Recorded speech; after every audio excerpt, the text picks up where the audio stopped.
Next topic है हमारा adiabatic demagnetisation का।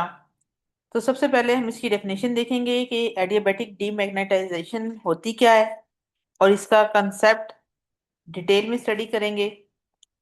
Adiabatic demagnetization is a technique which can be used to get the system at a very low temperature।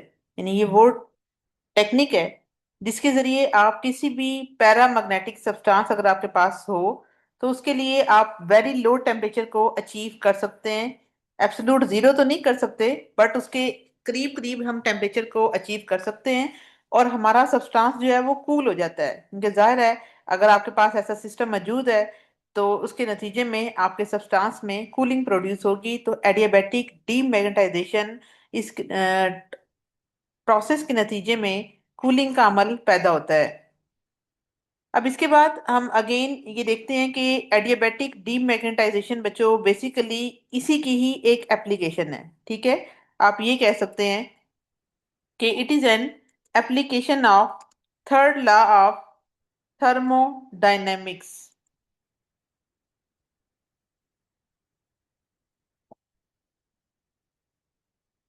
अब हम इसको आगे से फर्दर डिटेल में स्टडी करेंगे with the help of its graph. और हमने थर्ड लॉ के अंदर ये पढ़ा था कि जो किसी भी सिस्टम की जो एंट्रोपी होती है वो कम हो जाती है with the decrease in temperature. और आखिरकार जब आपके पास एब्सोल्यूट जीरो अचीव हो जाए तो उस टाइम पे इसकी एंट्रोपी की वैल्यू मुकम्मल तौर पर जीरो हो जाएगी और सिस्टम आपकी किसकी शक्ल इख्तियार कर लेगा, एक परफेक्ट क्रिस्टलाइन सॉलिड जो है ये अरेंज हो जाएगा। ठीक है, तो अब हम इस पूरे सिस्टम के ऊपर यानी जो हमारा ऐसा सिस्टम पड़ा हुआ है फॉर परफेक्ट क्रिस्टलाइन सब्सटेंस है ये, और इसके लिए हमने थर्ड लॉ को डिफाइन किया। अब हम इस पूरे सिस्टम के ऊपर मैग्नेटिक फील्ड को अप्लाई करेंगे और इसके लिए हमें अपना सब्सटेंस एक पैरामैग्नेटिक सब्सटेंस लेना होगा। पैरामैग्नेटिक सब्सटेंस आपने पढ़ा हुआ है कि अगर आप मैग्नेटिक फील्ड में रखें तो वो मैग्नेटिक फील्ड के साथ कोई ना कोई अपनी इंटरेक्शन को शो करता है और उसकी अट्रैक्शन जो है वो मैग्नेटिक फील्ड के साथ डिवेल्प होती है। इस बात को अंडरस्टैंड करने के लिए, इस प्रोसेस को थोड़ा सा एक्सप्लेन करने के लिए पहले मैं आपको एक डायग्राम दिखाती हूँ। इसमें आप नोट करें कि आपने क्या लिया हुआ है, एक ऐसा मटेरियल लिया हुआ है जो कि आपका एक साल्ट है जिसको हम पैरामैग्नेटिक साल्ट का नाम देते हैं। और इस पूरे साल्ट को बच्चों हमने एनक्लोज किया हुआ है और इसके बाहर जो है वो हमारे पास लिक्विड हीलियम मौजूद है जो कि कूलिंग मीडिया है। और इसके साइड्स पर हमने स्ट्रॉन्ग मैग्नेटिक फील्ड जो है वो अप्लाई कर रखा है। और ये हमारे पास एक टेक्निक होती है जिसके जरिए आप एडियाबैटिक डीमैग्नेटाइजेशन के प्रोसेस को आप अप्लाई कर सकते हैं। यानी अगर आपने अप्लाई करना हो एक्सटर्नल मैग्नेटिक फील्ड को ना पैरामैग्नेटिक सब्सटेंस पे, तो हम क्या करते हैं, हम इस सब्सटेंस को किसके साथ सराउंड करते हैं, बाया हीलियम गैस से। और इस पूरे प्रोसेस के दौरान आपने टेम्परेचर को कांस्टेंट रखना है। अब होता क्या है, इसके बाद हमारे पास पैरामैग्नेटिक सब्सटेंस जो है इसकी जो एंट्रोपी है it is basically a function of temperature in the presence and the absence of the applied magnetic field. ठीक है कि आप एक दफ़ा मैग्नेटिक फील्ड को ऑन करेंगे, एक दफ़ा ऑफ करेंगे, इसके बाद हमें एक ग्राफ हासिल होता है एंट्रोपी वर्सेस टेम्परेचर का। और इसके साथ हम एक कर्व जो है वो हासिल करते हैं जिनमें एक कर्व बच्चों आपकी ये एक्स कर्व कहलाती है, दूसरी कर्व आपकी क्या कहलाती है, that is known as the Y curve.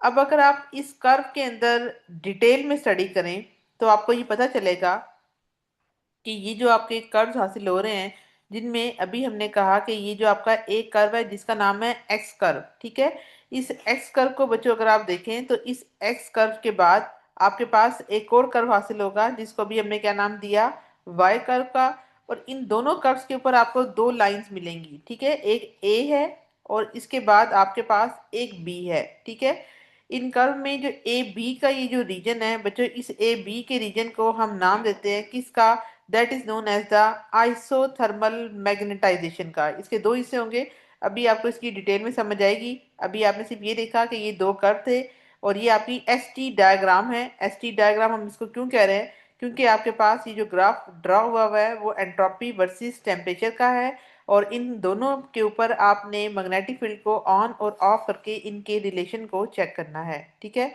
अब इसके बाद हम कहते हैं कि अगर आप इस ग्राफ में नोट करें तो आपको ये पता चल रहा है कि इस ग्राफ में अगर आप यहाँ से इस पॉइंट की जानिब जाएं तो आपका टेम्परेचर जो है वो इस पॉइंट पर इंक्रीज हो रहा है। जबकि अगर आप एंट्रोपी की बात करें तो एंट्रोपी आपकी वाई एक्सिस के लॉन्ग इंक्रीज हो रही है। इसका मतलब ये होगा कि अगर आपने इन ग्राफ्स को लिया और ग्राफ के ऊपर ये जो T2 है ये आपका क्या होगा, कम होगा, क्योंकि जाहिर है इस पॉइंट पे आपका टेम्परेचर कम है। और जो आपका T1 है यहाँ पे आपका टेम्परेचर क्या हो चुका है, इंक्रीज हो चुका है। इन द सेम वे अगर आप एंट्रोपी देखते हैं S2, ये आपके कम होने को शो कर रहा है क्योंकि इस पॉइंट पर आपकी एंट्रोपी कम है। और जैसे जैसे आप यहाँ पे वाई एक्सिस से अबव जा रहे हैं तो आपकी एंट्रोपी इंक्रीज हो रही है।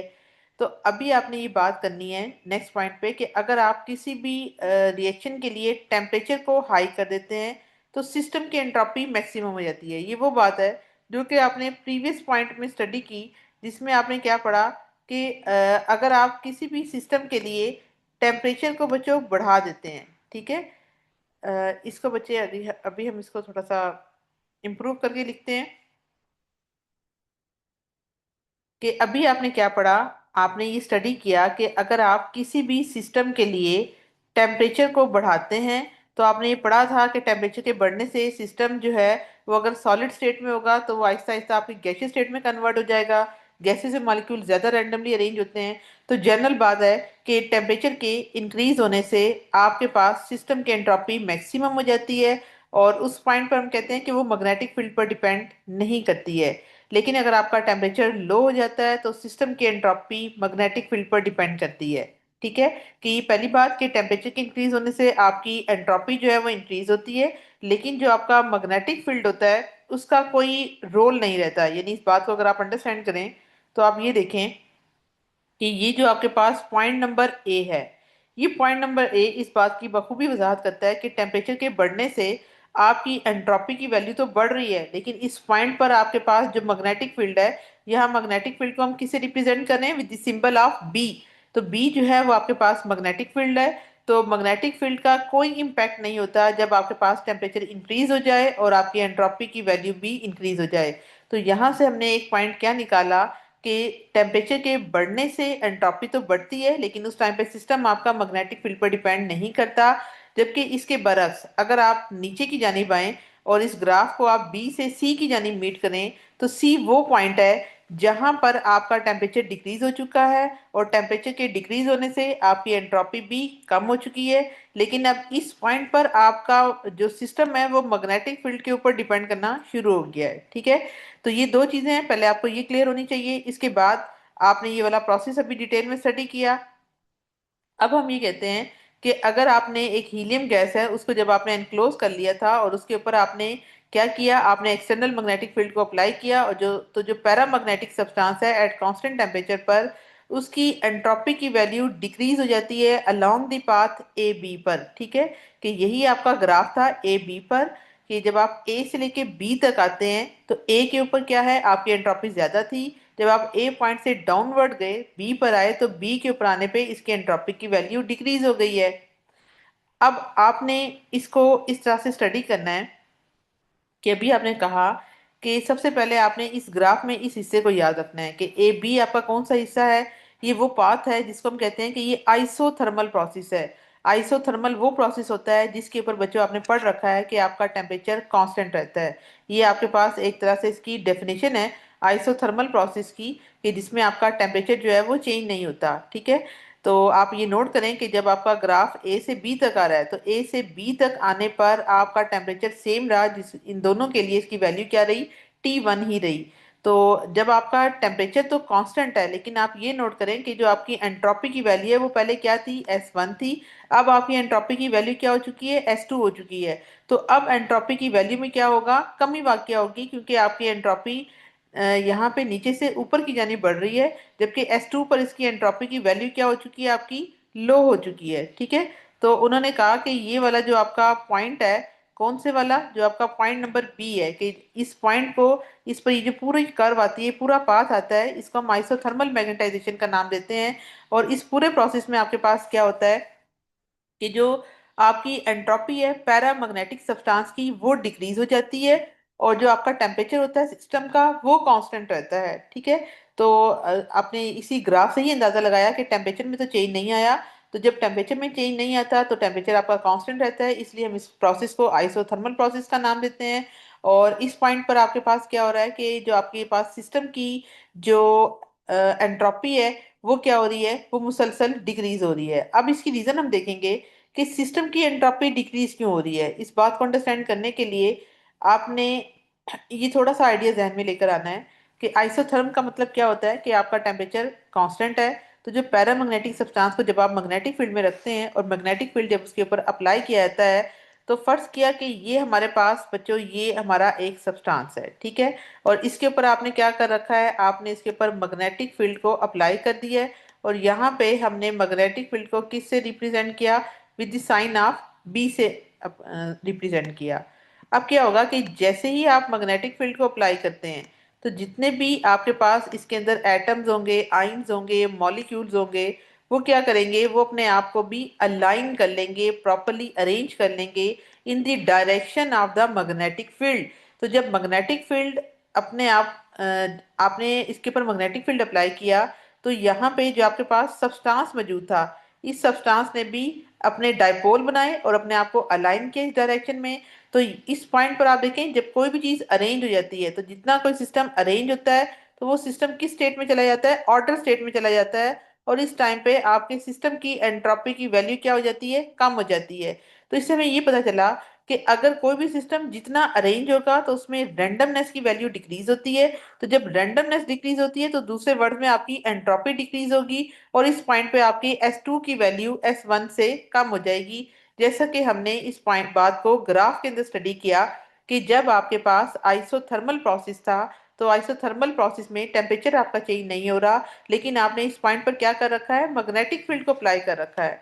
तो जब मैग्नेटिक फील्ड आपका अप्लाई होगा, तो मैग्नेटिक फील्ड के अप्लाई होने से क्या होगा कि इस पॉइंट पर जितने भी आपके मॉलिक्यूल्स होंगे वो अपने आप को मैग्नेटिक डाइपोल बना लेंगे, वो अपने आप को अरेंज कर लेंगे in the direction of the magnetic field. और direction of the magnetic field में अप्लाई करने से इनमें रैंडमनेस कम जो है वो खत्म हो जाएगी या कम हो जाएगी। तो दूसरे लफ्जों में इस मॉलिक्यूल्स की एंट्रोपी भी डिक्रीज हो जाएगी। तो यही आपको नोट कर रहे हैं कि S1 से S2 तक आते हुए इसकी एंट्रोपी डिक्रीज कर जाएगी। और टेम्परेचर आपका कांस्टेंट है, तो मॉलिक्यूल्स आपके मैग्नेटाइज हो चुके हैं लेकिन टेम्परेचर कांस्टेंट है। That's why the step of A and B path is known as the isothermal magnetization. अब आप इसी ग्राफ का सेकंड पार्ट पढ़ेंगे, जिसको हम कहते हैं the path of B and C. अब ये जो आपके पास आपका ये पाथ है, जिसको अभी आपने किसका नाम दिया, बी सी का नाम दिया, ये पाथ आपका इसका बिल्कुल उलट होगा। और इसको बच्चे हम नाम देंगे एडियाबैटिक डीमैग्नेटाइजेशन का। इसके अंदर पहली चीज आप नोट करें कि अगर आप बी के ऊपर एंट्रोपी देखें तो भी वो S2 है, सी पर अगर आप एंट्रोपी देखें तो भी वो S2 है। तो इन दोनों पॉइंट्स पर क्या हो रहा है कि आपकी एंट्रोपी की वैल्यू कांस्टेंट है। पहले स्टेप में क्या हुआ था, आपका टेम्परेचर कांस्टेंट था। इस पॉइंट पर आपका क्या हुआ है कि आपकी टेम्परेचर की सॉरी एंट्रोपी की वैल्यू कांस्टेंट है। तो ये सिस्टम आपका आइसो एंट्रोपिकल सिस्टम कहलाएगा। और यहाँ पे आपके मॉलिक्यूल मैग्नेटाइज नहीं रहेंगे बल्कि वो डीमैग्नेटाइज हो जाएंगे। अब वो कैसे होगा, इस प्रोसेस को हम डिटेल में स्टडी करते हैं। आप ये कहते हैं कि ये जो आपका पाथ है, जिसको भी आपने किसका नाम दिया, बी सी का नाम दिया, इस पाथ को हमने एडियाबैटिक डीमैग्नेटाइजेशन कहना है, क्योंकि इसमें आपके सिस्टम की जो एंट्रोपी है वो कांस्टेंट है। अब यहां देखें कि अभी आपने कहा कि बी पर भी एंट्रोपी S2 थी, सी पर भी आपकी एंट्रोपी S2 थी, लेकिन जो आपका सिस्टम का टेम्परेचर है उसके अंदर कमी वाकया हो रही है। T1 आपका ज्यादा है, T2 की वैल्यू यहाँ पे कम है। तो यहाँ पे जो आपका सिस्टम का जो टेम्परेचर है वो डिक्रीज कर रहा है फ्रॉम T1 to T2। इसका मतलब ये होगा कि ये जो आपका पूरा प्रोसेस है, it is known as the isoentropic process. Isoentropic क्यों कह रहे हैं, iso mean same, entropy mean entropy. तो इट मीन इस पॉइंट पर एक तो आपकी एंट्रोपी क्योंकि कांस्टेंट है, पिछले स्टेप में आपका टेम्परेचर कांस्टेंट था इसलिए वो आइसोथर्मल मैग्नेटाइजेशन कहलाता था। यहाँ पे आपकी बच्चों एंट्रोपी कांस्टेंट है, इसलिए हम इसको आइसो एंट्रोपिक प्रोसेस का नाम देंगे। अच्छा, इस स्टेप में आपने क्या पढ़ा था कि आपके मॉलिक्यूल की मैग्नेटिक फील्ड अप्लाई करने की वजह से जो मॉलिक्यूल्स थे वो भी मैग्नेटाइज हो चुके थे, उनमें भी उन्होंने अपने आप को अलाइन कर लिया था in the direction of magnetic field.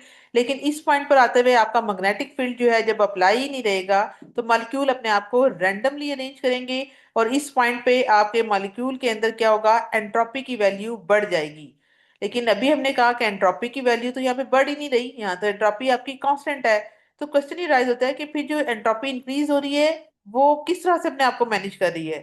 तो यहाँ पे हम कहते हैं कि वो जो आपके पास एंट्रोपी की वैल्यू बढ़नी चाहिए, वो एंट्रोपी की वैल्यू को हम क्या करते हैं, हम डिक्रीज करते हैं with the help of liquid helium की मदद से। यहाँ आप नोट करें इस ग्राफ के अंदर, सॉरी इस डायग्राम के अंदर, कि आपने नोट किया हुआ है कि आप यहाँ पे लिक्विड हीलियम को अप्लाई करें जो कि कूलिंग मीडिया है। ये कूलिंग मीडिया क्या करेगा, ये कूलिंग मीडिया जो मॉलिक्यूल्स की थर्मल मोशन होगी उसको कम करेगा और उस सिस्टम को कूल कर देगा। उस कूल करने के नतीजे में मॉलिक्यूल्स अपने आप को अरेंज करेंगे। जैसे यहाँ देखें, इस बात को पहले यहाँ समझे कि आपने इसका मेन पॉइंट क्या पढ़ा कि जो पाथ बी सी है वो एडियाबैटिक डीमैग्नेटाइजेशन का प्रोसेस है। एडियाबैटिक का मतलब क्या होता है कि सिस्टम में ना तो कोई हीट एंटर होती है ना ही कोई हीट जो है वो लीव करती है। तो एंट्रोपी सिस्टम की कांस्टेंट रहेगी और टेम्परेचर आपका T1 से T2 तक डिक्रीज कर गया। और इसी वजह से हमने इस प्रोसेस को आइसोएंट्रोपिक प्रोसेस का नाम दिया। अब हम ये कहते हैं कि इसमें फिर एंट्रोपिक कांस्टेंट कैसे रह रही है। तो आप ये देखें कि जब आपने उस सिस्टम पर से मैग्नेटिक फील्ड को खत्म कर दिया तो मॉलिक्यूल ने अपने आप को स्पिन करके डिसऑर्डर यानी उसकी एंट्रोपी की वैल्यू को इंक्रीज हो जाना चाहिए। लेकिन अगर आप नोट करें उसी टाइम पर आपने वहां पे इतना लिक्विड हीलियम डाल रखा है कि वो मॉलिक्यूल की जो मोशन है उसको कम कर रहा है, या दूसरे लफ्जों में सिस्टम को कूल करता चला जा रहा है। तो जितना सिस्टम कूल होता जाएगा ये दोनों चीजें एक दूसरे को बैलेंस करेंगी। कौन सी दोनों चीजें, एक तो मॉलिक्यूल की रैंडमनेस जो होनी चाहिए, तो वो रैंडमनेस एक तरह से टेम्परेचर के डिक्रीज करने से उसकी एंट्रोपी की वैल्यू को कम करेगी और बैलेंस करेगी। और इतना बैलेंस करेगी कि आपकी अगेन एंट्रोपी की वैल्यू में इजाफा नहीं होगा, बल्कि आपकी एंट्रोपी क्या रहेगी, कांस्टेंट रहेगी। और इस मेथड से आप ये कह सकते हैं कि जो आपकी इंक्रीज इन स्पिन डिसऑर्डर है उसको कैसे कंपनसेट किया गया, by decrease in the disorderness due to the latest motion. Overall आपके सिस्टम की एंट्रोपी कांस्टेंट रही। और तकरीबन अभी तक यानी एब्सोल्यूट जीरो तो जीरो केल्विन होता है, लेकिन जो अभी तक कोशिश की जा रही है उसके जरिए हमें 0.05 केल्विन का जो टेम्परेचर है वो इस टेक्निक जो कि एडियाबैटिक डीमैग्नेटाइजेशन की टेक्निक थी, जिसके जरिए आपने इसको अभी स्टार्ट में डिफाइन किया था कि ये वो अमल होता है जिसके जरिए आप किसी भी सिस्टम को कूल कर देते हैं at a very low temperature पर। और ये प्रोसेस आपका यहाँ तक एंड होता है। अगर इस हवाले से आपका कोई भी क्वेश्चन हो तो आप बच्चों पूछ सकते हैं। Okay student, take care and अल्लाह हाफिज।